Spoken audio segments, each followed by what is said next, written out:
அனைவருக்கும் வணக்கம். ஆஸ்ட்ரோமைண்ட் தெரபி அன்புள்ளங்கள் அனைவரையும் இந்த புதிய வீடியோவில் சந்திப்பதில் பெரும் மகிழ்ச்சி அடைகிறேன். இந்த வீடியோவோட தலைப்பு கோச்சார குருமங்கள யோகம் அப்படிங்கிற தலைப்பில் தான் பார்க்க போகிறோம். மீண்டும் தலைப்பை சொல்கிறேன். கோச்சார குருமங்கள யோகம்.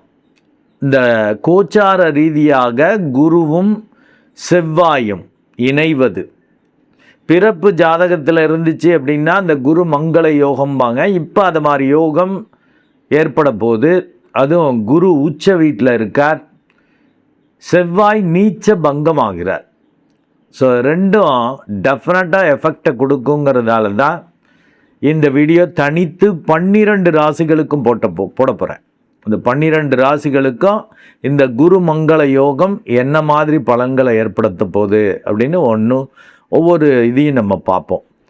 இந்த குரு மங்கள யோகம், அதாவது குருவும் செவ்வாயும் ஒரே ராசியில் இணைவது, அதாவது 18/9/2026 அன்று செவ்வாய் மிதுனத்திலிருந்து கடகத்திற்கு இடப்பெயர்ச்சி ஆகிறார். ஆல்ரெடி கடகத்தில் குரு உச்சமாக இருக்கிறார்.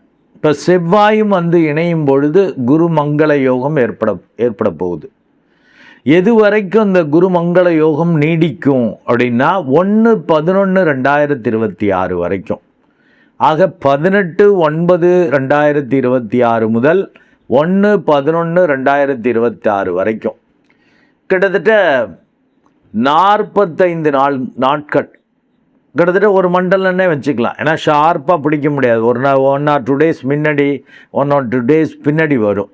ஒரு மண்டலத்துக்கு இந்த குருமங்கள யோகம் ஏற்பட போது இதோட பயன்கள் பலன்கள் என்ன, குருவும் செவ்வாயும் இணைவதால் என்ன நடக்கும், என்ன மாதிரி இந்த சூழல்கள் எண்ணங்கள் செயல்பாடுகள்லாம் வரும் அப்படின்னு ஆஸ்ட்ரோமைண்ட் தெரபி சார்பாகவும் பொது பலன்களாக பொருளாதார ரீதியாக என்னென்ன மாற்றங்கள் ஏற்படும் அப்படிங்கிறது தான் இந்த பார்க்க போகிறோம்.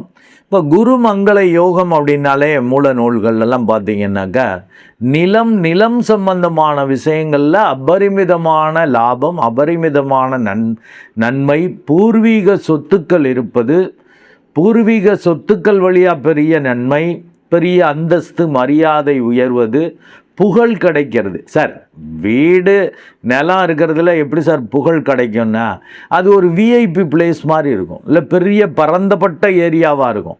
200 ஏக்கர் 300 ஏக்கர் அப்படிங்கிற மாதிரி, இல்லாட்டி மெயின் பிளேஸில் பஸ் ஸ்டாண்டுக்கு பக்கத்தில், ரயில்வே ஸ்டேஷனுக்கு பக்கத்தில் அப்படின்னு ஏதாவது ஒரு பெரிய ப்ரைம் பிளேசஸில் அந்த இடம் இருக்கும்.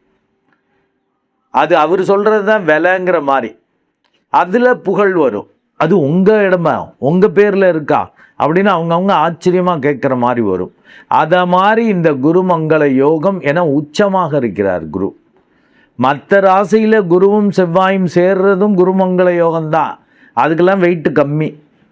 இப்போ குரு உச்சமாக இருக்கிறார், செவ்வாய் நீச்ச பங்கமாகிறார். கிட்டத்தட்ட 2 பேருமே உச்ச பலன்களை கொடுக்கறதுக்கு ரெடியாக இருக்காங்க. 12 ராசிகளுக்கும் நிலம் சம்பந்தமான ஆக்டிவிட்டீஸ் நடக்க போகுது, அதற்கான சூழல் நடக்க போகுது.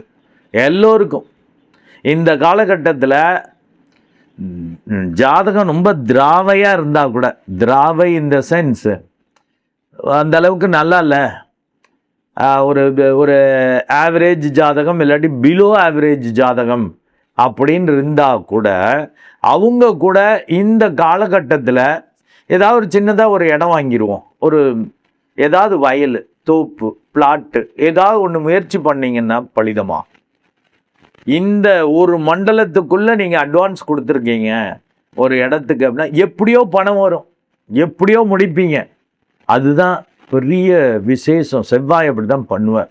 செவ்வாயும் காலப்புருஷ தத்துவப்படி 1-8 கூடையவனாக வருவார். அதாவது மேஷம் அண்டு விருச்சிகத்துக்கு அதிபதி. அந்த 2 ராசி 1-8 எதிர்பாராமல் நடக்கும். பாசிட்டிவாக இருந்தாலும் நெகட்டிவாக இருந்தாலும். செவ்வாய்னா மோடு முட்டி கோல், எதிர்பாராமல் அடிச்சு விடுவீங்க, திட்டி விடுவீங்க, வம்பளத்தீங்க, மோடு முட்டி. அதனால தான் செல்லமாக மோடு முட்டிம்பேன். ஸோ பாசிட்டிவ் நெகட்டிவ் ரெண்டுத்தையும் அந்த கோள்கள் கொடுக்கும். ஒரு கோள் பாசிட்டிவை மட்டும் செய்யாது, நெகட்டிவும் இருக்கும். அப்போ தான் உயிரோட்டமே இருக்கும். இப்போ கரண்ட்டு லைட் எரியணுன்னாங்க பாசிட்டிவ் நியூட்ரல் ரெண்டும் வேணும். பாசிட்டிவ் ஒண்டி இருந்தால் கரண்ட் எரிஞ்சிருமா, லைட் எரியுமா? கரண்ட்டில் அந்த மூமெண்ட் இருக்குமா? ஸோ அதை போல தான் இயற்கை அந்த பாசிட்டிவ் நெகட்டிவ் கலந்து தான் இருக்கும். உலகத்தில் பியூராக பாசிட்டிவ்னு எதுவும் கிடையாது. இப்போ இந்த செவ்வாய் அங்கே வந்து சேர்றப்ப உச்ச பலனை கொடுப்பார். பூர்வீக சொத்துக்கள் வழியா அப்படின்னு வேற சொல்கிறேன். ஏன்னா காலபுருஷ தத்துவப்படி 9வது ராசியாக வரக்கூடிய தனுசுக்கு அதிபதி குரு, அவரே மீனத்துக்கும் அதிபதி. ஸோ பூர்வீக சொத்துக்கள் வழியா சில செலவுகள் சிலருக்கு கொடுக்கும், சிலருக்கு திருப்தி கிடைக்கும். பூர்வீக சொத்துக்கள் அப்பா நம்மளுக்கு கிடைச்சிச்சுப்பா நிம்மதிப்பான்னு. இல்லை பூர்வீக சொத்துக்களில் பிரச்சனைகள் இருக்குது உங்கள் பிறப்பு ஜாதகத்தின் அடிப்படையில், அதுக்கு ஒரு தீர்வு கிடைக்கும், அதுக்கு செலவு பண்ணி ஒழுங்கு பண்ணுவீங்க.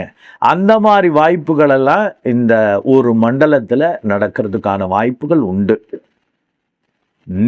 நிலம் சம்பந்தமான விஷயங்களில் பாசிட்டிவ் நெகட்டிவாக நீங்கள் அனுபவிக்க போகிறீங்க. என்ன சார் ரெண்டுத்தையும் சொல்கிறீங்க? ஆனால் உங்கள் பிறப்பு ஜாதகத்தின் அடிப்படையில் நல்ல தசாபுத்தி இருந்துச்சுன்னா, நான் ஏற்கனவே சொன்ன மாதிரி கையில் காசெல்லாம் இல்லைங்க, சும்மா கம்மியான அமௌண்ட் இருக்குன்னு ஒரு கம்மியாக ஒரு டோக்கன் அமௌண்ட்டு டோக்கன் அட்வான்ஸுன்னு ஏதாவது கொடுப்பீங்க. எப்படி பணம் வரும்னு தெரியாது. அவங்கள்ட்ட கேட்டேன், இப்படி பரட்டினா திடீர்னு லோனு இது பண்ணேன், அப்படி பண்ணேன், என்னமோ கட்டி முடிச்சிட்டேன். அந்த மாதிரி ஆகும் நல்ல தசாபுத்தியாக இருந்தால். கெட்ட தசாபுத்தியாக இருந்தால் நிலம் சம்பந்தமான விஷயமாக வில்லங்கங்கள் வரும். சார் என்ன சார்? ஆமாம், வில்லங்கம் வந்து அது ஷார்ட்டாக முடிஞ்சிச்சுன்னா அதில் ஒரு தீர்வு கிடைக்கும். ஒரு வில்லங்கம் ஏற்பட்டால் தான் அதில் அது ஒரு ஒழுங்குக்கு வரும், இல்லாட்டி அப்படியே கிடக்கும். இப்போ சொத்து இருக்குது அப்படின்னா அந்த சொத்து வழியாக சண்டை வரும். எனக்கு பங்கு உண்டு, உனக்கு பங்கு உண்டு, ஏகப்பட்ட பிரச்சனை வரும் இல்லையா? குரு மங்கள யோகம் பிறப்பு ஜாதகத்தில் நல்ல பாவகத்தில் இருந்துச்சு அப்படின்னாக்க இந்த கோச்சார ரீதியாக இந்த ஒரு மண்டலங்கிறது எக்ஸலண்ட் பீரியடு.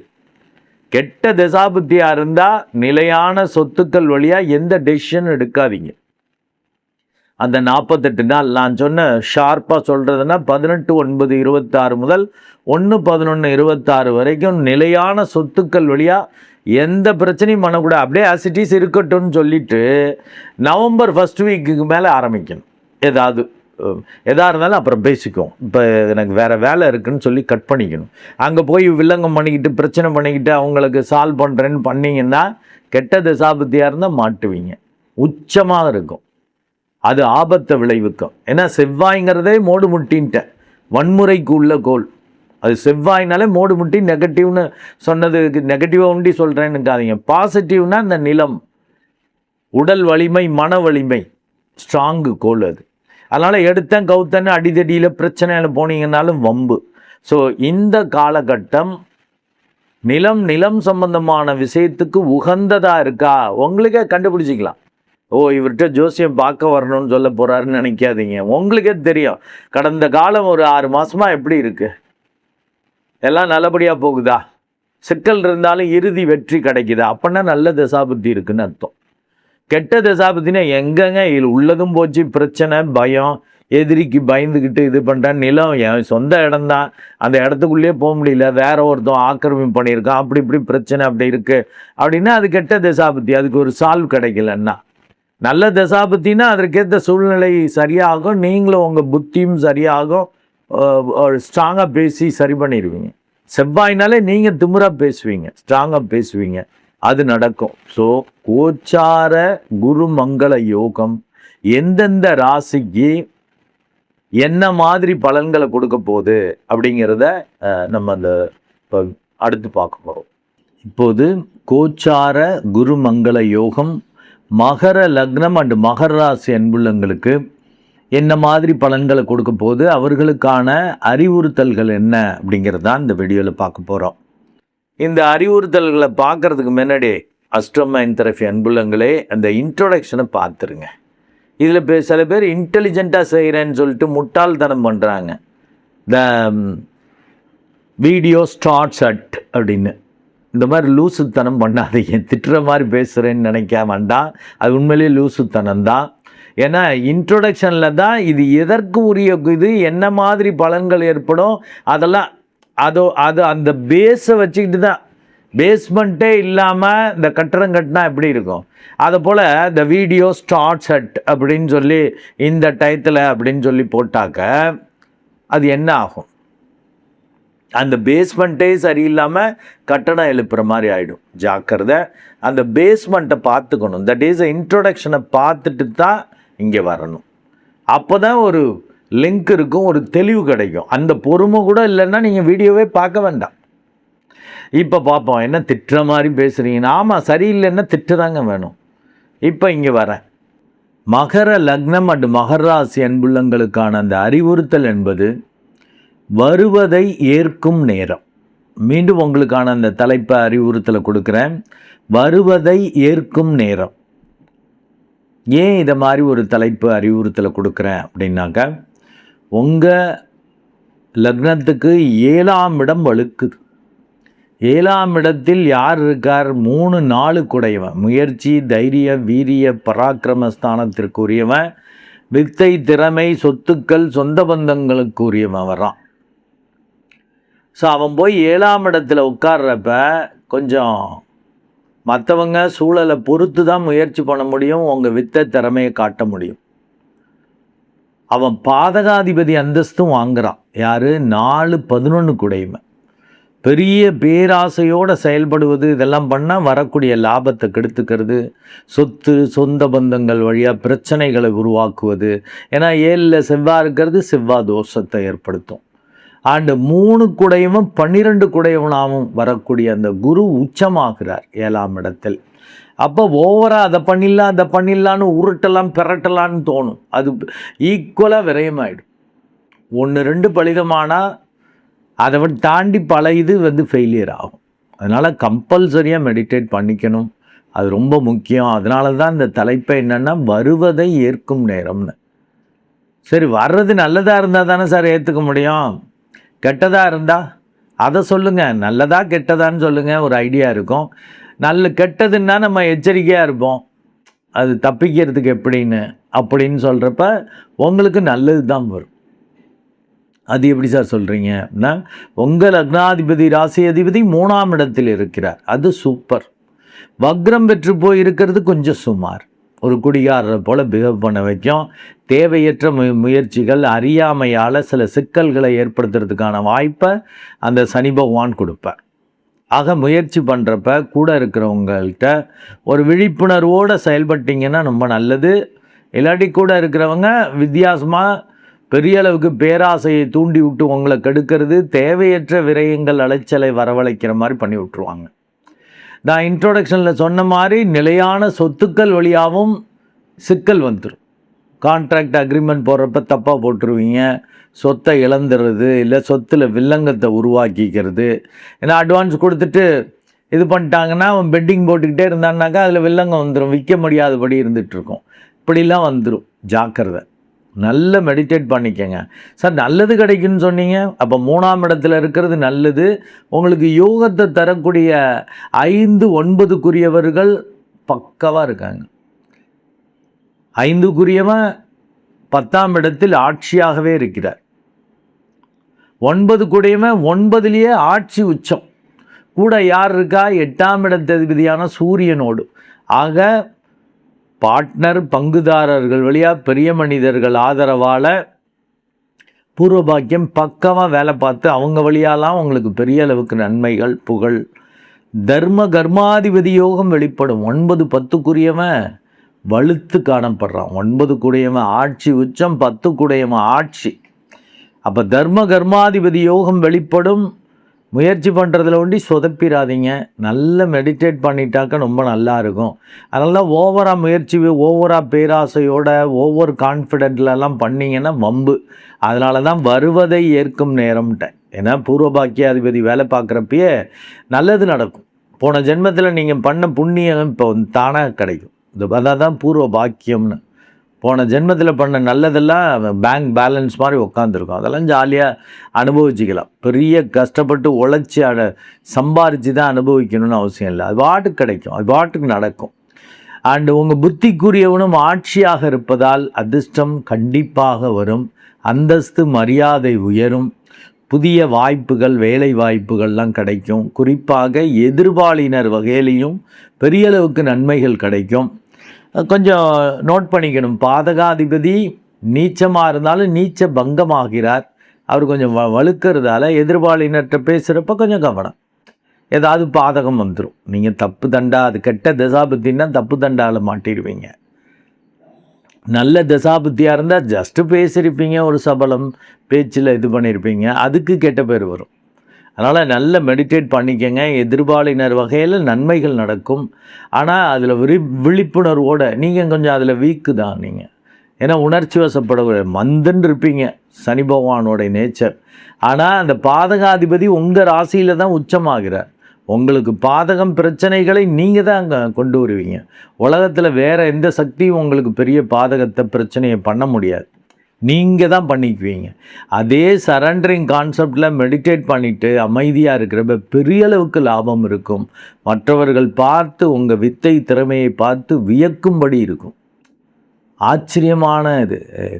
இந்த வயசுக்கு இப்படி பண்ணுறார் பாரு, இந்த வயசுக்கு எதை ரஜினிகாந்த் இப்படி நடிக்கிறார் பாரு, இந்த வயசுக்கு இந்த ஆள் இப்படி உழைக்கிறார் பாரு, இப்படி ஓடுறார் பாரு, இப்படி உடல் வலிமை மன வலிமையோடு இருக்கார் பாரு அப்படின்னு ஆச்சரியங்கள் வர்ற மாதிரி வரும். இருந்தாலும் 11, 12 கூடையவன் பாதகாதிபதி அசுலஸ் விரையாதிபதி 7ஆம் இடத்திலிருந்து உங்கள் ராசி லக்னத்தையே பார்க்கறதால மற்றவங்க சூழலோடு அட்ஜஸ்ட் பண்ணி தான் போகணும். இல்லாட்டி பாதகங்களும் விரயங்களும் வரும். அதுக்காக அவங்க சொல்கிறதெல்லாம் கேட்டால் ரொம்ப நல்லா இருக்குமா? அவங்க நல்ல திசாபுத்தியாக இருந்தால் நல்லவங்க வருவாங்க, நல்ல பார்ட்னர், நல்ல சூழல் வரும். இதே கெட்ட திசாபுத்தியாக இருந்தால் கெட்ட பார்ட்னர், கெட்ட சூழல் வரும். அது தேவையற்ற பிரச்சனைகளை, அலைச்சலை, விரயத்தை கொடுக்குற மாதிரி ஆகும். ஆக எப்படி தெரியும்னா நல்ல தசாபத்தியா கெட்ட தசாபத்தியான்னா, ஒரு வாய்ப்பு உள்ளவங்க கிட்ட நியர்பை ஜோதிடர்கிட்ட பெரிய காரியங்கள் பண்ணுறப்ப பார்த்துக்கணும். இல்லாட்டி உங்களுக்கே தெரியும். மெடிடேட் பண்ணக்கூடிய அஸ்ட்ரோமைன் தெரபி அன்புள்ளவங்களுக்கு கடந்த 6 மாதம் 1 வருஷமாக எப்படி இருந்துச்சு அப்படிங்கிறது புரியும். என்னதான் பிரச்சனை வந்தாலும் இறுதி வெற்றி கிடச்சிச்சா, இல்லை பெரிய அளவுக்கு பிரச்சனையே இல்லையா, அதெல்லாம் கொஞ்சம் அப்படி பார்க்குறப்ப சின்ன சின்ன பிரச்சனை தான் நல்லா இருக்குன்னா அப்போ தசாபுத்தி நல்லா இருக்குன்னு அர்த்தம். ஐயோ எதை தொட்டாலும் டென்ஷன், ஒரு வேகம், எதுவும் நடக்கிறதில்ல, விரயமாயிடுச்சு, அலைச்சல் தான் மிச்சம், உடம்பு சரியில்லை, மனசு சரியில்லை, எப்படி புலம்புறீங்களா, அது கெட்ட தசாபுத்தி. கடந்த 6 மாதம் 1 வருஷம் எப்படி இருக்குன்னு பார்த்துட்டிங்கனாலே ஐடியா கிடச்சிரும். 9, 10 ஆட்சியாக இருப்பது, 5, 9 அது வலுக்கிறது. 9, 10 ஆட்சியில் 9 உச்சமாகவும் இருக்கான், ஆட்சி உச்சம். அதனால் மிகப்பெரிய அளவுக்கு நன்மைகள் கிடைக்கும். நீங்கள் கெடுத்துக்கூடாதீங்க, சூழலையும் கெடுத்துக்கக்கூடாது. ஏன்னா நீங்கள் உங்கள் லக்னாதிபதியே வக்ரம் பெறாருங்கிறப்ப வக்ரம் பெற்றக்கோள் ஒரு குடிகாரரை போல் பிகவ் பண்ண வைக்குங்கிறேன். நீங்கள் ஒரு குடிகாரரை போல் கெடுத்து விட்ருவீங்க. அதனால தான் வர்றதை ஏற்றுக்குங்க, நல்லாவே இருக்கும். ஈவன் கெட்ட தசாபுத்தியாக இருந்தால் கூட சின்னதாக கெடுதல் வர்ற மாதிரி உங்களுக்கு தெரிஞ்சாலும் அதில் ஒரு நன்மை இருக்கும், அனுபவம் கிடச்சிரும். அந்த அனுபவத்தை வச்சு பின்னாடி பெரிய அளவுக்கு ஜெயிப்பீங்க. அதாவது தோல்வி தானே வெற்றிக்கு படிக்கட்டும்பாங்க. இந்த மாதிரி தோல்வி வராதபடி அடுத்த ட்ரிப்பு முயற்சி பண்ணி சக்ஸஸ் பண்ண முடியும். அப்படி நல்லது நடக்கும். அதனால தான் வருவதை ஏற்கும் நேரம்ட்டேன். ஏன்னா பாதகாதிபதி நீச்சமானாலும் நீச்ச பங்கமாகிறதால அவர் பெரிய பாதகத்தை பண்ணிட்டார்னா வம்பு. அண்டு 3 கூடையவனும் உச்சமாகிறது, 3ஆம் இடத்தில் சனி பகவான் இருக்கிறது. ஓவர் கூத்தாடிட்டீங்கன்னாலும் பிரச்சனை. எதையும் பார்த்துக்குவேன்னு திமுறா, ஆணவமா, அதிரடியாக முயற்சி பண்ணுறது, அதெல்லாம் பண்ணிங்கன்னாக்கா வம்பு.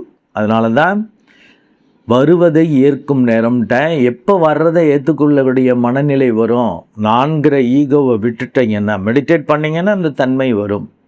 வர்றது அப்படியே ஏற்றுக்கும், பரவாயில்ல அப்படின்ட்டு. பெரிய காரியங்கள், பெரிய இதெல்லாம் உங்களுக்கு வெற்றி கிடச்சிருச்சின்னா அந்த தன்மை வந்துடும். அது மெடிடேட் பண்ணப்போ தான் அந்த மாதிரி மிராக்கிள் நடக்கும்.